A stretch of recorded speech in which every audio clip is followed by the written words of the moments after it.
Marie-Louise Smith van Action Coach Business Coaching hier in Bloemfontein. Vandag gesels ons met Gerda Leroux. Nou Gerda is die eienaar van die Vodacom Chats Talk to Me Cellular en sy het geen bekendstelling regtig nodig, nie? Hulle bied uitstekende diens nie net met selfone nie, maar bied ook uitgebreide dienste vir besighede in ons streek. Welkom by ons Gerda. Dankie Marie-Louise. So Gerda, vertel vir ons, waar was jy in jou besigheid voordat jy begin het met jou coaching journey? Want ek was een van die slim entrepreneurs wat is soos wat alle entrepreneurs is. Ons weet alles van alles af en eintlik niks van niks af. So ons weet presies waar ons op pad is, maar ons nie 'n kaart nie, ons nie 'n plan nie. Ons is elke dag besig met te maak, maar ons weet nie wat ons maak nie. So ja, dis omtrent waar dit is. Okay. Wat was jou grootste uitdaging? Ek dink, ek praat altyd van ek het fladdertjies in my kop en snow globe. Om al daai goed in een rykie te kry, 'n plan te kry, 'n regtig waar met datums goed waar jy nou kan werk en wat regtig daar op papier staan.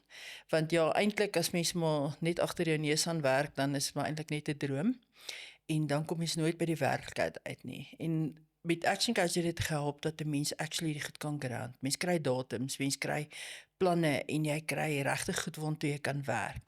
So uiteindelik het ek die GPS ontdek.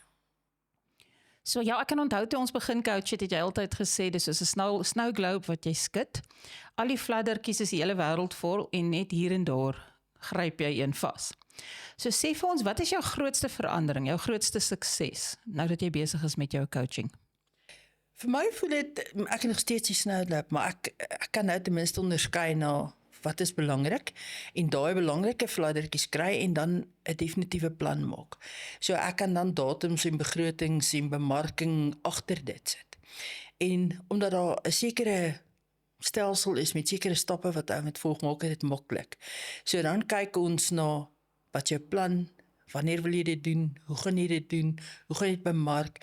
En dit maak dit baie makliker, want voorheen het baie van daai fladdertjies maar weer op die einde net 'n fladdertjie gebly en nou is hy op papier en nou kan jy ook 'n span se baie in kry daarop om te sê, hier is die plan, hoe dra julle by, hoe maak ons hierdie werk?